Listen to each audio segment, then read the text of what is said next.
Gangrape के आरोपी सदस्य पति और रालोद नेता सुनील चरोरा ने बुलाई प्रेस वार्ता। बोले सत्ता की सह पर मुझे फंसाने का प्रयास कर रही है बुलंदशहर पुलिस। मुझ पर, मेरी पत्नी और सहयोगी पर पुलिस ने लिखा फर्जी मुकदमा। सुनील चरोरा का आरोप, ताकत के दम पर जिला पंचायत अध्यक्ष पद चुनाव जीतना चाहती है भाजपा। सुनील का आरोप, नामांकन के दिन मेरी पत्नी को घर में ही पुलिस ने कर रखा था नजरबंद। चरोरा ने सिस्टम को दी चेतावनी, अगर 7 दिन में फर्जी मुकदमे नहीं हटाए गए तो बुलंदशहर में होगा बड़ा आंदोलन। घर से चलने वाला था। तो आइए हम आपको सीधे प्रेस कॉन्फ्रेंस में ले चलते हैं, जहां सुनील चरोरा और अपनी बात रख रहे हैं। करिए, उससे लोकतंत्र जिंदा है। मैंने आज हम सब ने ये प्रेस इसलिए बुलाई है, पहले मैं परिचय करा दूं। इधर बैठे हैं हमारे हरीश लोधी जी, समाजवादी के नेता और पूर्व प्रत्याशी डिवाइस है। हमारे बादल यादव जी, समाजवादी से महामंत्री, और मैं सुनील चरोरा, रालोद राष्ट्रीय लोकदल नेता, पूर्व जिला पंचायत सदस्य है। मेरी पत्नी जिला पंचायत सदस्य जो रिकॉर्ड मतों से जीती हैं इस बार, और हमारे पिंटू प्रमुख साहब जो उपाध्यक्ष हैं समाजवादी में और समाजवादी के नेता हैं, और हमारे राकेश चौधरी जो कि भारतीय किसान यूनियन से हैं।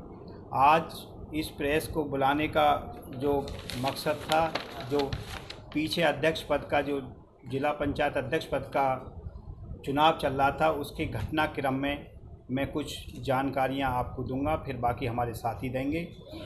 इस जिला पंचायत के जो साथी बैठे हैं, चाहे हरीश लोधी जी हैं, चाहे बादल यादव जी हैं, चाहे पिंटू प्रमुख साहब हैं, इन्होंने इस चुनाव में जो विपक्ष में भारतीय जनता पार्टी की प्रत्याशी के विपक्ष में जो भूमिका थी, इन लोगों की बड़ी मजबूत भूमिका थी। मैं बताना चाहता हूं, जब चुनाव डिक्लेयर हो गया, 26 तारीख को नामांकन करना था, 29 तारीख को नाम वापस होना था और 3 तारीख को मतदान होना था। 22 तारीख को, 21 तारीख को जब हम वहाँ पे गए पंचस्थनी कार्यालय पे, तो हमें टिकट लेने से मना कर दिया। फिर अगले दिन जब हम गए 22 तारीख को, तो टिकट लेने से उन्होंने फॉर्मेलिटी बताई कि प्रत्याशी का होना आवश्यक है, जबकि ऐसा इतिहास में कभी नहीं हुआ। टिकट कोई भी खरीद सकता है। तो फिर हम प्रत्याशी को लेकर पहुँचे 23 तारीख में। जब प्रत्याशी को लेकर पहुँचे, उन्होंने कहा कि प्रत्याशी के साथ सर्टिफिकेट, जो जीत का सर्टिफिकेट है, और आधार कार्ड होना चाहिए। बहरहाल वो भी मंगा लिए और हमने 2 टिकट खरीदे। मैं कोई एक टिकट कैंसिल हो जाए, हमारी प्रत्याशी आशा यादव और गीता चरोरा के नाम से 2 टिकट प्रशासन ने बड़ी उस तंगी के बाद दिए। इस तंगी का एक उदाहरण ये भी है कि टिकट जैसे बबीता दहिया थी, उसे टिकट नहीं मिला। वो सब लोग आपको पता है, ये टिकट खरीदने ही नहीं देते, लेकिन बहरहाल हम टिकट लेने में कामयाब रहे। इनके बाद हमारा चुनाव चलता है। सबसे चुनाव से पहले एक प्रमाणित कॉपी लेनी होती है हमें। जो प्रमाणित कॉपी है वोटर लिस्ट की, जो जिला पंचायत सदस्य हैं, उसके लिए हमने 21 रुपये जमा करके, और वो अप्लाई कर दिया, 21 रुपये स्टेट बैंक में जमा करके अप्लाई कर दिया, लेकिन हमें प्रमाणित कॉपी नहीं दी गई। उसके बाद 22/6 में एक घटनाक्रम होता है मेरे आवास पर, शहर में भी और गांव में भी। पुलिस प्रशासन लगभग 5 बजे दोनों एक समय पर पहुंचती हैं, और कम से कम 2-2, 3-3 थानों की पुलिस फोर्स पहुंचती है, पूरे घर में खकोड़ा मचाती है कि आपसे खरीद फरोख्त की बात है। कभी कहते थे कि हम चाय पीने आए हैं, लेकिन 22 तारीख के बाद, 22 तारीख में ये घटना है 24 तारीख की, और 22 तारीख के बाद 24 तारीख की ये घटना हमारे गांव में और शहर में जो मकान है प्रीत विहार में, वहाँ पे घटित होती है।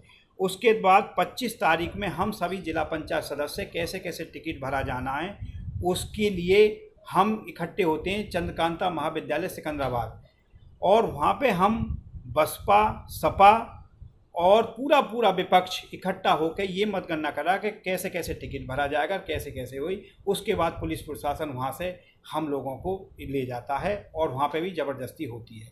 बहरहाल जब वहाँ पे होती है, मीडिया आ जाती है, तो वो शाम को हम छोड़ दिए जाते हैं।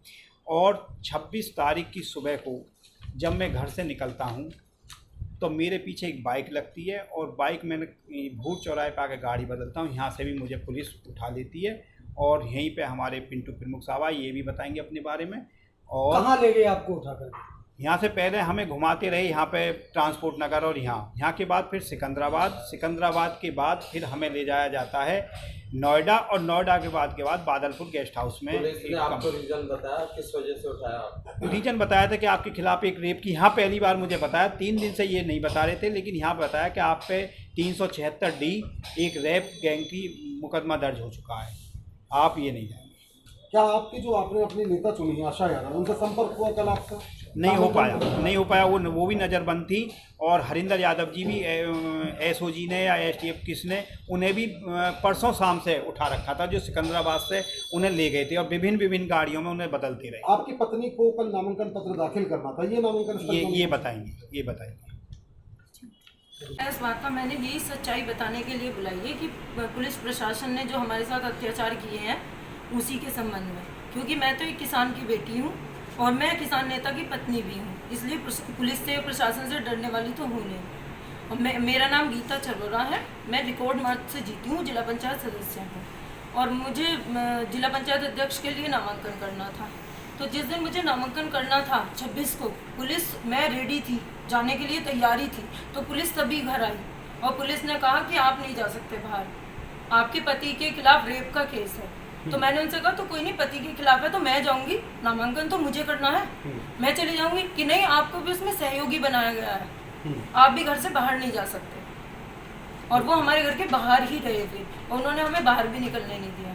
ऐसे में कोई संपर्क आपकी ओर से किसी से नहीं करने का प्रयास किया गया? नहीं, जैसे आपके जो बाकी और नेता हैं, सदस्य हैं? नहीं, मुझसे किसी का संपर्क नहीं करने दिया और ना मुझे घर से बाहर निकलने दिया गया। और जो अनुमोदक और प्रस्तावक मेरे घर बैठे थे उनको भी पुलिस उठा कर ले गई। आपके पति पे जो रेप का आरोप लगा है, जो FIR दर्ज हुई है गैंग रेप का, उसमें आपका सहयोग भी बताया, आप क्या मानती है किस लिए FIR की गई होगी? नहीं, वो FIR तो इसलिए की गई कि नॉमिनेशन हम ना करें, उसमें तो सारे झूठे केस हैं, क्योंकि वो उसी दिन होते हैं। अगर कोई ऐसा केस था तो 2 दिन पहले बाद में होता, उसी दिन होते हैं, तो साफ साफ है कि झूठे केस है कि हम नॉमिनेशन ना करें। उस FIR में जिस पीड़िता का जिक्र किया गया, क्या जानती हैं आप उसे? मैं तो उसे जानती भी नहीं हूँ, उन्होंने ही मुझे उनका नाम बताया। पहली बार नाम सुनने का? जी, मुझे उन्होंने ही बताया, पुलिस वालों ने। तो ये सब देख करके आप क्या सोच रही हैं? मतलब नामांकन आपका नहीं करने देना चाहते हैं प्रशासन? ऐसा नामांकन नहीं करने देना चाहते थे प्रशासन वाले, ये आप मान रहे हैं? उन्हें अपने हार का भी डर था, उन्हें पता था कि इनका नॉमिनेशन हो गया तो वो तो जीतने वाले थे नहीं। कल के बाद से आपके अपने नेता जो आशा यादव है, जो RLD की प्रत्याशी यहाँ लड़ने वाली थी चुनाव, उनसे कोई संपर्क हुआ है? नहीं, मेरा उनसे कोई संपर्क नहीं। वो अब आपके संपर्क में नहीं है?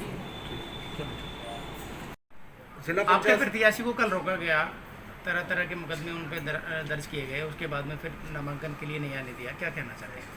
कहना ये है कि जिस तरीके से भारतीय जनता पार्टी ने इस झूठे मुकदमे कर हमारे प्रत्याशी को रोकने की कोशिश की गई है, बड़ा स्पष्ट तौर पर मैं आप पत्रकार बंधुओं के माध्यम से कहना चाहता हूँ कि हम समाजवादी लोग हैं, हम इन मुकदमों से डरने वाले नहीं हैं। व्यापारी लोगों को, व्यापार करने वाले लोगों को, नौकरी पेशा करने वाले लोगों को ये लोग डरा सकते हैं, पर हम लोग किसान के बच्चे हैं, किसानों की हक की लड़ाई लड़ते हुए आए हैं, और उसी क्रम में हमने किसान की बेटी को अपना कैंडिडेट बनाने का फैसला लिया था।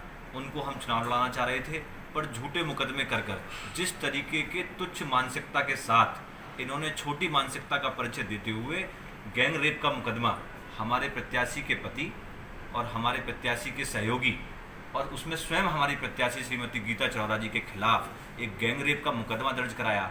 डूब मरना चाहिए भारतीय जनता पार्टी के लोगों को कि जिस तरीके से आप महिला का प्रयोग कर रहे हैं, आप कहते हैं महिला सुरक्षा की बात करते हैं, और एक तरफ एक झूठा मुकदमा एक महिला अपने पति के साथ गैंग रेप करवाई किसी दूसरी महिला का। कहीं भी कोई भी रास्ता चलता हुआ आदमी कह सकता है कि ये झूठा मुकदमा है।